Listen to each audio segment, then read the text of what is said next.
Tonight, a Concord man is in jail on a $1 million bond charged with killing his wife. It happened Saturday night on Princess Avenue Southwest. Police believe the two were arguing before this shooting.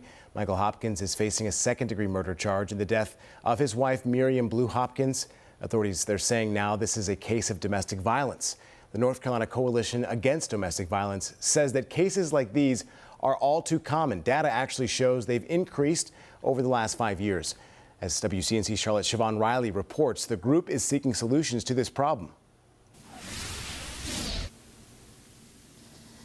Colin, the organization just published a report that looks at 5-year trends and domestic violence data, and it reveals between 2018 and 2024, there was a 75% increase in domestic homicides in the state of North Carolina.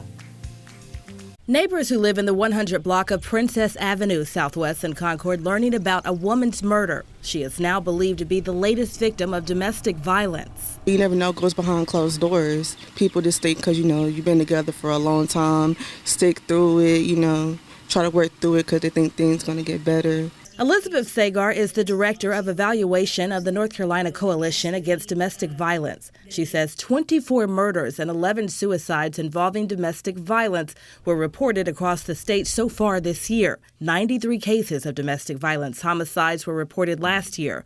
That's the highest on record. What we have seen the increase happen is with those loosening of gun restrictions.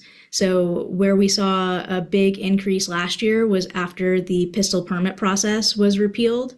And since then, it's just been a sustained increase. 67-year-old Michael Hopkins is charged with second-degree murder. Concord Police believe he and his wife, 65-year-old Miriam Renee Blue Hopkins, were involved in a domestic dispute at the time of the shooting. If the first time if it happened, leave, because it's not worth it. Wondering, what would have happened if someone had been able to intervene, if that person had been able to get help from a local domestic violence agency. Sagar says a decrease in DV funding, changes to policies, and gun laws is forcing advocacy groups to reach roadblocks. What is your biggest fear if you do not get the funding that you need? That agencies will have to close, and that is that lifeline for survivors goes away.